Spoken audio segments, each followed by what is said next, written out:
हुकूमत steel mill के 9000 मुलाजमीन को फारिग करने का ऐलान कर चुकी है। उसे प्राइवेटाइज करना चाहती है, मगर अब अपोजिशन उस पर तनकीद कर रही है।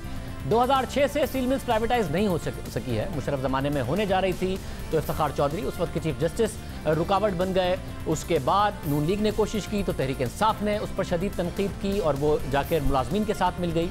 और अब जबकि हुकूमत करने जा रही है तहरीक इंसाफ की हुकूमत, सरमाया मॉडल नहीं चल सका तो नून लीग उस पर तनकीद कर रही है। स्टील मिल्स के खसारे की एक तारीख है और ये मिल गुज़िश्ता 12 साल से खसारे में है। 5 साल से उसकी प्रोडक्शन ही रुकी हुई है। हुकूमत का दावा है कि स्टील मिल 2008 में खसारे में गई और फिर जून 2015 में नून लीग की हुकूमत ने स्टील मिल्स की पैदावार बंद कर दी और अब तक 5.5 साल में सिर्फ तनख्वाहों की मद में स्टील मिल्स के मुलाजमीन को 55 अरब रुपए की अदायगी हो चुकी है।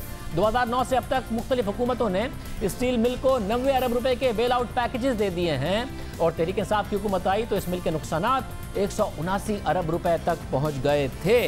अब अगर प्राइवेटाइज कर दे हुकूमत तो क्या हर्ज है, इस पर हम बात करेंगे। मोहम्मद जुबैर साहब, साबिक चेयरमैन इंचकारी कमीशन, जिन्होंने इसे प्राइवेटाइज करने की बहुत कोशिश की, पीआई को प्राइवेटाइज करने की बहुत कोशिश की, नून लीग के दौर में हमारे साथ मौजूद है। जुबैर साहब बहुत शुक्रिया।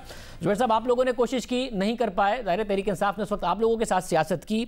अब क्या आप लोग भी करेंगे? अब वो अपने तरीके से करना चाहते हैं, करने दें। आपने अपने तरीके से कोशिश की, आप नहीं कर सके। इस तरीके से आपने सवाल जो एंड किया उसमें मेरे ख्याल है सारा वो है तजाद है। हमें 4 इख्तलाफात हैं इस तरीक़ेकार से। एक तो ये है कि हम बिल्कुल वी स्टैंड फॉर प्राइवेटाइजेशन। हमारी पार्टी ने इनफैक्ट मियां नवाज शरीफ के ज़माने में पहली दफ़ा 1990 में प्राइवेटाइजेशन का प्रोसेस शुरू किया था और 2013 से 2018 का जो पीरियड था उसमें भी हमने privatisation including Pakistan steel mill. So हमें जो एतराज़ात हैं 4 बुनियादी एतराज़ात। एक तो ये है कि शाज़ेब प्राइवेटाइजेशन करने में सबसे बड़ा चैलेंज होता है एम्प्लॉयज़ का क्या होगा। वो स्टेट की रिस्पॉन्सिबिलिटी होती है, चाहे यूके में प्राइवेटाइजेशन हो या मार्गरेट थैचर के अंडर या फ्रांस में या इंडिया में या पाकिस्तान में या कहीं भी। सबसे बुनियादी जो चैलेंज होता है कि एम्प्लॉयज़ को कैसे हैंडल करेंगे, क्योंकि लेने वाले ख़रीदार तो बहुत होते हैं। अब आप कैसे एम्प्लॉयज़ को रिटेन करवा सकेंगे जितना मुमकिन हो सके और किस तरह से रिटेन करवा सकेंगे। सो ये सबसे बड़ा चैलेंज होता है। ये कभी मेरा तो नहीं ख्याल है कि दुनिया की तारीख में, पाकिस्तान में सर्टनली नहीं हुआ कि तमाम 100% एम्प्लॉयज़ को फारिग कर दें। तो एक तो सबसे बड़ा इख्तलाफ ये है और वो भी उस पीरियड में जब पाकिस्तान स्ट्रगल कर रहा है मईशत के हवाले से, जब प्राइम मिनिस्टर आके प्राइवेट सेक्टर के लोगों को, ओनर्स को ये कह रहे हैं कि आप एम्प्लॉयज़ को ना निकालें। उस वक्त हुकूमत पाकिस्तान ऐलान करती है कि हम 100% एम्प्लॉयज़ को फारिग कर रहे हैं एक झटके में। पहला तो ये बुनियादी हमें इख्तलाफ है। दूसरा इख्तलाफ ये है कि कभी जब भी, और मैं आपको ये भी बता दूं कि हमेशा से तय ये पाता है पोटेंशियल इन्वेस्टर के साथ, एग्रीमेंट का हिस्सा होता है कि 2 या 3 साल का पीरियड होता है जिसमें आप किसी को नहीं निकालेंगे और निकालने की बुनियाद आप सेटल करते हैं कि जी परफॉर्मेंस क्राइटेरिया या माइलस्टोन्स बिल्कुल क्लियर कट होते हैं कि ताकि उसके बुनियाद पर आप निकाल सकें। मगर जुबैर साहब 2006 में मुलाजमीन समेत बिक रही थी। इफ्तिखार चौधरी साहब बीच में आ गए। आप लोगों ने मुलाजमीन समेत बेचने की कोशिश की, नहीं बेच सके। तो अब क्या करे हुकूमत? कई महीनों से 5.5 साल से बंद पड़ी है। आप लोगों ने बंद कर दी थी। तनख्वाहें अब मुलाजमीन को मिलती नहीं है कई महीनों तक। अब हुकूमत बंद रख के तनख्वाहें देती रहे उन्हें, अगर कोई खरीदार नहीं है इसका।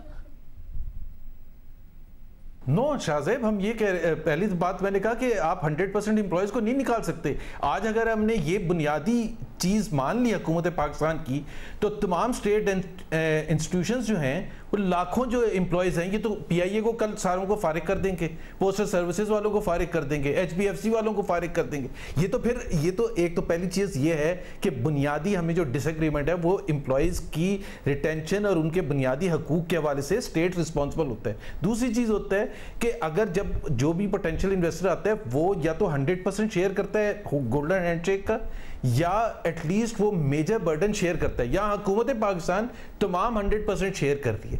वैसे तो आपका मसला तरीक़ाकार पर है, आप प्राइवेटाइजेशन के खिलाफ नहीं है। हुकूमत का जो तरीक़ाकार है उस पर आप तनकीद कर रहे हैं।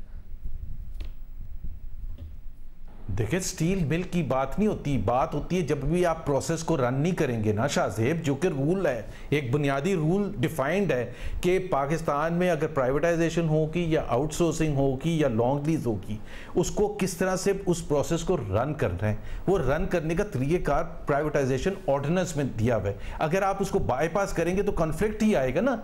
तो हम तो यही सवाल करेंगे कि आप वो उस तरीक़ेकार को क्यों नहीं इंप्लीमेंट कर रहे हैं, उस प्रोसेस के थ्रू क्यों नहीं लेके चल रहे हैं जो कि ऑर्डिनेंस में दिया हुआ है। क्योंकि कल अगेन आपने कहा 2006 में इफ्तिखार चौधरी साहब ने उसको वो कर दिया था, स्ट्राइक डाउन कर दिया था। तो कल अगर कोई कोर्ट में जाएगा कि जी ये बुनियादी तरीक़ेकार डिफाइंड था, अगर आपने वो फॉलो नहीं किया, ये पहले प्राइवेटाइजेशन बोर्ड ने अप्रूव करना था, फिर कैबिनेट कमेटी ऑन प्राइवेटाइजेशन ने अप्रूव करना था, फिर ईसीसी में जाना था, वो सबको बाईपास करके आपने सीधा सीधा फैसला कर लिया।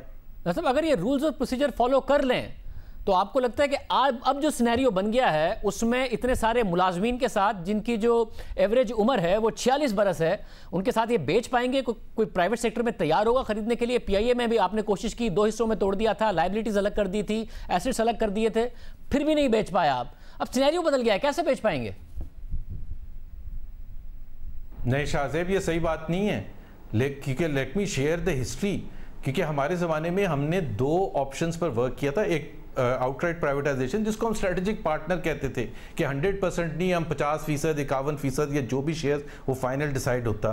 एक तो वो प्राइवेटाइजेशन का प्रोसेस था। दूसरा जो ऑप्शन था वो लॉन्ग लीज का ऑप्शन था, जो फाइनलाइज हो गया था। और लॉन्ग लीज का ऑप्शन जो था वो 30 से 40 साल की लॉन्ग लीज थी। उसमें 2 कंपनीज, एक ईरानियन कंपनी थी, एक चाइनीज कंपनी थी, जिन्होंने बिल्कुल इंटरेस्ट शो किया था और वो नेगोशिएशंस फाइनल स्टेज पर हो चुकी थी, और जिसमें एम्प्लॉयज़ का इंटरेस्ट बुनियादी पॉइंट था कि आप एम्प्लॉयज़ को नहीं निकालेंगे और मरहला वार निकालेंगे। उसमें अर्लियर जो था वो 18 महीने था, और फिर 2 साल और फिर 3 साल के हवाले से था। तो हम ये नहीं कह रहे कि आप ये ना करें, लेकिन आपको एम्प्लॉयज़ को, अगर आप स्टेट रिस्पॉन्सिबल नहीं होगा शाहजेब, तो फिर कौन होगा? मतलब अब मुझे ये बताइएगा कि ज़ाहिर है जब आप ये सारा काम कर रहे थे तो जो तहरीक इंसाफ ने किया वो कोई ऐसी बात नहीं है, और वो खुद उसको रिवर्स करने जा रहे हैं तो पता चलता है कि वो खुद ही उसको ओन नहीं करते। मगर अब ये इसी साइकिल में तो नहीं नाम चल सकते कि उन्होंने आपके साथ किया, अब आप उनके खिलाफ करें, तो कहीं ना कहीं प्राइवेटाइज तो करना है, या आप भी अब उनके साथ वही करेंगे जो आपके साथ उन्होंने किया? नहीं, वो नहीं करेंगे।